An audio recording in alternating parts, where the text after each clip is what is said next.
lingi ay mong tupad ing nakumusta man karon, hugaw o limpyo na ay si Kristo mihatag og sukdanan sa pagtan-aw sa paghukom kung hugaw batang tinuod o limpyo. Ang mga Pariseo nagsigig tan-aw sa gawas sa tao ug anha sila mohukom kung hugaw ba og limpyo ang maong tao o maong butang. Pero si Kristo adto mo tan-aw sa sulod sa tao o sa butang. Pareha ng tasa ba? Tasa. Moinom ka, limpyo kay siya gawas. Pero inig-ana nimo ang imong imnon na ay naglutaw-lutaw nga langaw. Zaman, nagkupo-kupo pag yun, mudayon ka og inom. Pareha ng chalice kaning pare, maubtan ng tabunan ginang chalice na ginay tabon na kanang gitawag og pal kay anytime sawom na dihang langaw. O niya, di man na mabantayan, inig ana na mo usahay na nang langaw naningkamot o kanang naningkamot o kanang ikyas ba. Ako ana usahay maatla na iyarok na kog litso. Kahi kahugaw, di ba? So dili makatabang ang kalimpyo sa gawas basta ang sulod nasudlan og hugaw. Mao na ang kasing-kasing sa tao maoy concern ni Kristo. Dili ang musulod kung dili ang mugawas gikan sa bakba sa tao. Mao na matud pa diri sa atong tubag sa Salmo, ang bakba sa matarong nagabungat sa kinaadman. Kanus mailhan ang tao nga hugaw og limpyo, ang gibungat sa iyang bakba ug ang gibuhat sa iyang lawas. Nayuban limpyo kaayo, pero ang gibuhat nahimong prostitute. Gibaligya ang iyang lawas nga limpyo aron makakwarta. Daghan aron na ay gitawag og low grade nga prostitute na asay high grade nga prostitute. Na ilingay mong tupad ing nadi ka prostitute.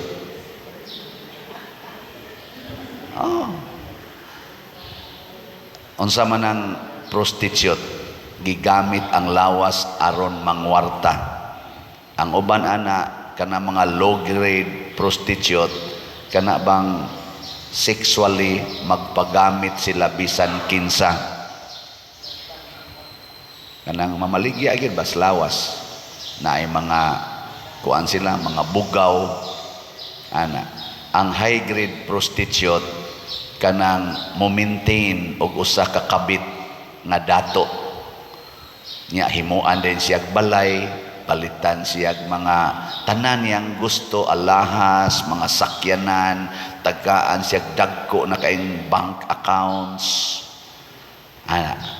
Mao na gitawag og high grade prostitute. Di na magtakli-takli dayon niya kung mapurdoy na ning iyang gikabit, di na makahatag, wa na ka reject na ka, ngita na sa kogmintinonon nga kabit nya. Ilagi ng paninduton ilang lawas, guwapa kay na sila, nindot kay na sila, or guwapo kay na sila, haron daghan yung madani ana. Nga napagi third, professional prostitute. Unsa man na kana bang mga professional, daghag mga kursong nahuman, pero ilang gigamit ang ilang kurso ug ang ilang mga degrees sa pagpangwarta ana. Pareha ning nagwali, daghan man ning kurso. Kining akong pagdupa-dupa o kining atong kolekta kun para ni pangwarta, prostitute ko ana. Na maligya sa akong lawas o sa akong abilidad aron lang ko makakwarta. Og maunay makahugaw nato kung magsintro na tas kwarta. Ang atong kasing-kasing nahigugma nas kwarta, wala na mahigugma sa atong isig katao. Sige, lingi ay mong tupad. Ingna siya, kinsay imong gihigugma, ako o ang imong kwarta? Sige, ingna. Sige. Nya mo ingon gani siya nga, simpre ang akong kwarta, professional prostitute ka. Ngayon ba manguhag daghang kay mga degrees, nya manindot kay mga eskwelahan kanang yung mga mahalon, mga Harvard, mga unsa pa na diya. Aron lang gyud dako sila og selling value or price nila. Inigtrabaho na nila. Harvard gikan, masters of this, doctor of this, unya gikag Harvard, maura ni imong sweldo. Ilang gibaligya ang ilang lawas. Muna si King Solomon wa na maligya unsa may iyang gibungat kanunay ang kaalam sa Dios. Na attracted niya ang tanang mga banggiitang mga tao, apil na ning Queen of Sheba. Iyang giswayan si Solomon paghatag og daghan kayong mga problema nga iyang pangayuan og opinion, nasulbad gyud tanan ni King Solomon. Nya unsa may nahitabo sa dihang gasigi siya og pakita sa iyang wisdom gikas Ginoo, iyang gitransmit ngadto sa mga tao, midaghan ang iyang bahandi. Sa kalipay god sa Queen of Sheba, iyang gihatagan si Solomon og bulawan nga pila to ka tunilada nga wa pagyoy nakahatag aning bahandia ngadto ni Solomon.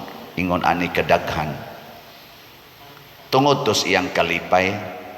Mabitan na kanang mo advice din ko aning mga nagtrabaho ba. Ako ni agi masag ko pagkatrabahante sa una, empleyado man pud ko diha sa bangko, mga almost 8 years nya diha ko sa Land Bank, nya diri sa Fairmart sa una Cebu, mga 4 months ako, 3 months kapin. Na hinumduman gid nako nga dili gyud ko particular sa sweldo. Ang particular nako ang akong pagtrabaho. Muna usay makasab-an ko, okay ra. Wa ko'y kwarta, maglakaw na lang ko usahay. Wa na ko'y ikapalit tambal sa akong mga masakiton, paralyze akong papa, paralyze akong maguwang, okay ra. Pa-overtime mon kog maayo, way bayad, okay ra. Ana. Iligya imong tupad. Ang naunsay imong mas importante, trabaho o sweldo?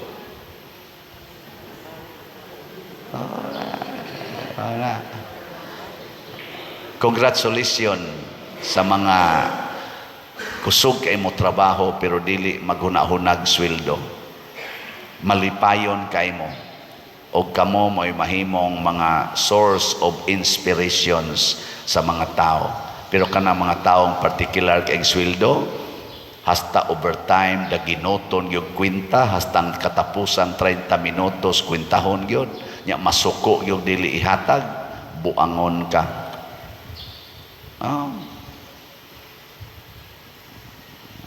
Tutok-tutok pa mo niya. Mao na siya. Mao bitaw din sa pag-abot na nako nga napari nako, nakalitan ko ngano man purting daghan ng sweldo nya minus kay trabaho. Siyang ganing barog-barog lang ta, dupa-dupa gamay, human kolekta dayon. Nakalitan ko ba? Pertig yung daghan ng sweldo. Naku, uy, kadaghan ani, sobra man ni kaayo. Ako dayong gipangutan ng Ginoo. Lord, unsaon man ipanghatag na sawa makadupa-dupa. Saway mga sweldo. Hantod karon sige kog hatag. Di ba? Yan sa may akong gibati, wa gyud stress. Ngano man, wa man ko'y kwartang gibantayan, ako man ang gipanghatag, ato man ang gipanghimog project. Wa gyud ko'y gibantayan. Why stress? Ikaw niya pa og basakit ka, samot na gyung why stress. Ngano man, wa may kabayad sa ospital, di man ko maghunahuna ana. Ngano man, ay sos ngano man daig mamatay gud ta magtikungkong diya sa kwarto gud. Di ba? ug mao na siya ang wisdom of God. Unsa may wisdom of God nga ang paghatag sa tanan dinhis kalibutan mao'y sikreto sa kinabuhing way katapusan.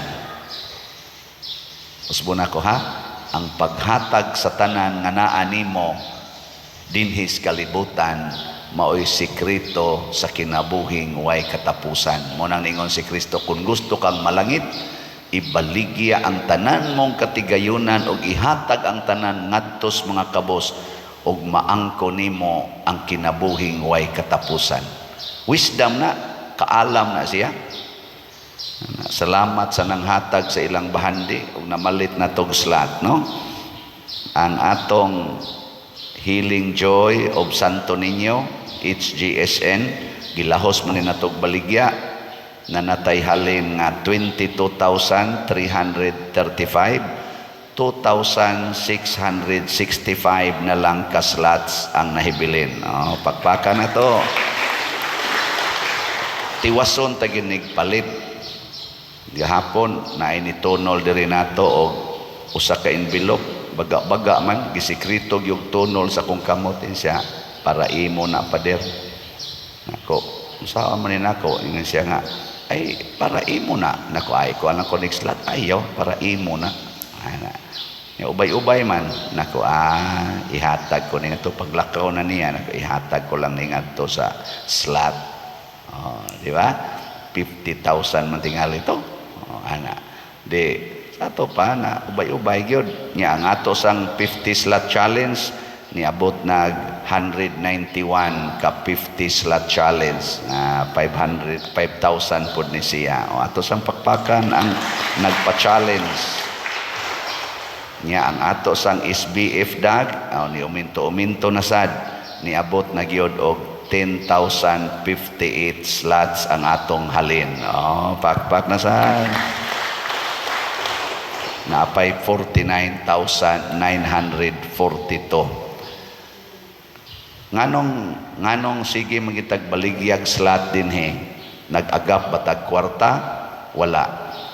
Ang atong gidamgo nga kining atong pagpractice nining kamatuoran sa kinabuhi nga mag-inambitay kita mubunga unta og kanindot sa atong katilingban.